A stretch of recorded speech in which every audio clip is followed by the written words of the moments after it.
大家好，歡迎收睇美股脈動新聞。今日係4月17日，星期五。今日嘅內容真係豐富，我哋會深入剖析美股標普500指數歷史性突破7000點大關背後嘅複雜動力。由中東地緣政治嘅戲劇性轉折，聯儲局內部嘅鷹派噪音，到華爾街瘋傳緊嘅 Taco 交易策略，今日嘅講解帶你穿過迷霧。而家我哋開始今日嘅財經深度旅行。琴日嘅美股市場可以用冰火兩重天嚟形容，但最終科技龍頭嘅力量決定咗方向。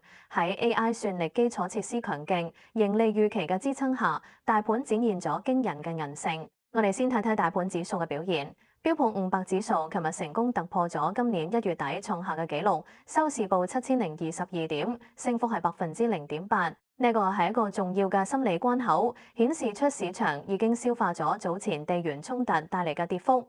納斯達克綜合指數表現更強勁，收報24016點，升幅達1.59%。值得留意嘅係，納斯達克100指數已經連續12個交易日上升，創下咗2017年以嚟最長嘅連升紀錄。然而，藍籌股集中嘅道瓊斯工業平均指數就表現低迷，雖然一度升超過100點，但隨後倒跌，最終收報48463點，跌幅係0.15%。喺債券市場方面，美國國債收益率出現咗集體上揚，10年期國債收益率一度上升3.9個基點，報4.291厘，而對政策更敏感嘅2年期國債收益率就上升2.7個基點，去到3.778厘。債息上行反映出市場對通脹黏性嘅擔憂依然存在。大宗商品方面，隨住地緣政治緊張局勢邊際降溫，原油價格由高位回落。紐約期油一度彈升到每桶93.3美元，但最終回順到91.29美元，收市幾乎持平。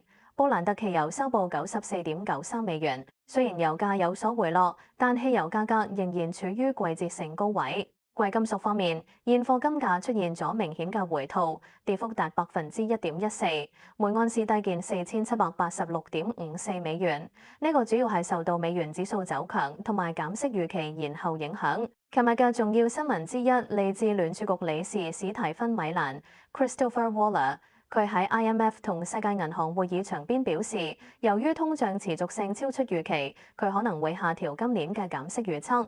具體嚟講，佢正考慮將2026年嘅減息次數由原先預測嘅4次縮減到3次或者4次。米蘭特別指出，即使喺目前中東戰爭推高油價之前，通脹趨勢就已經唔太樂觀。呢個說明聯儲局官員正密切關注通脹黏性嘅問題。目前價格環境嘅惡化，意味住減息嘅步伐會比市場預期更加緩慢。米蘭嘅言論俾目前樂觀嘅市場淋咗一盆凍水。聯儲局嘅決策係基於點陣圖同埋最新嘅經濟數據，而米蘭嘅表態顯示出內部嘅分歧正喺度加大。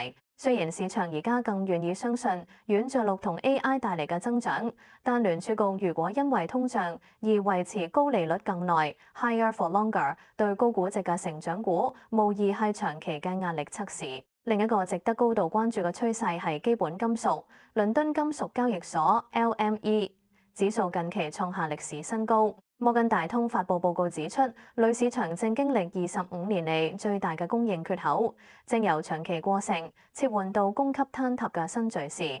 摩根大通將呢個定義為黑洞，原因在於伊朗早前襲擊咗阿布扎比同巴林嘅2間關鍵冶煉廠，導致咗實質性嘅產能損失。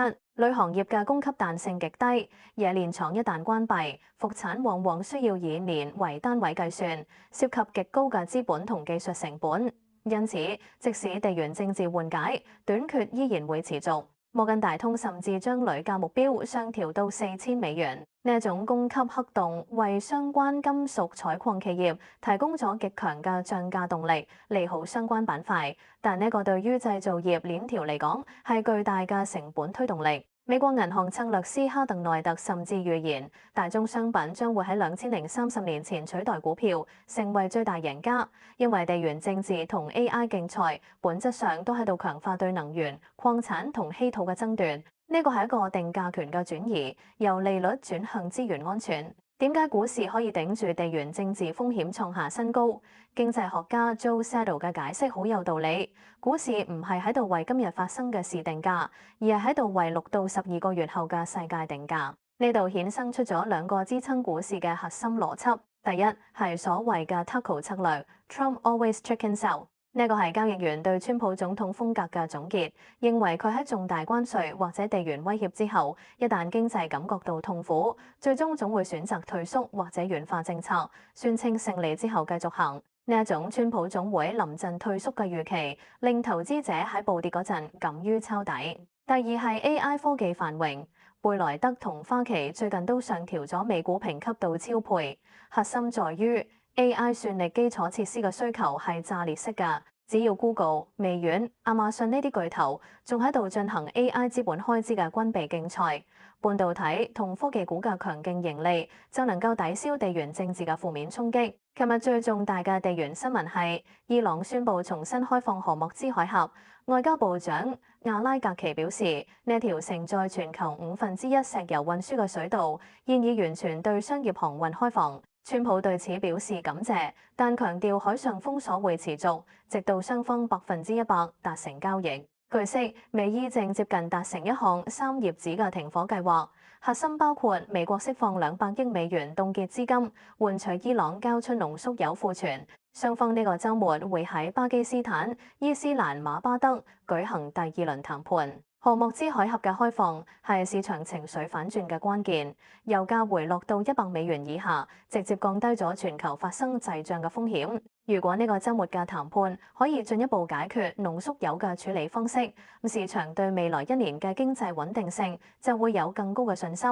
喺企業層面 ，Tesla 表現極之亮眼，股價急升7.6%，微軟升4.6%，帶動咗成個道指。而 Apple 喺中國嘅出貨量激增20%，顯示出喺內存處理器成本上升嘅情況下，佢嘅高端市場份額依然穩固。相反地 ，Netflix 就因為收入增長預測低過預期，加上創始人哈斯廷斯即將卸任董事會，股價出現下挫。下週重要動態：一、週末會談呢個星期日喺伊斯蘭馬巴德舉行嘅美伊第2輪談判結果，將會決定下週開市嘅油價走勢。二、財報季持續，下週會有更多重量級科技股同製造業巨頭公佈業績，市場將會檢驗盈利韌性嘅成色。三、聯儲局人事風波，川普總統喺 Fox Business 訪問入面強硬表示，如果鮑威爾5月中旬唔離任，就會將佢開除。呢一場關於央行獨立性嘅爭論，可能會引發市場嘅短期震盪。標普500突破7000點。富國銀行稱之為亢奮 Sugar High。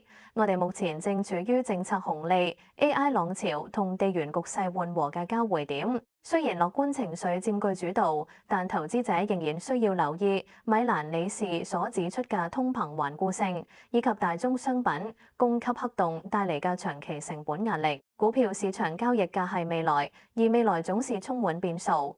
對於普通投資者嚟講，正如摩根大通建議，採取長期視覺穿越波動，比試圖精準擇時更為明智。感謝收睇今日嘅美股脈動新聞，記住訂閱同分享，我哋下週再見。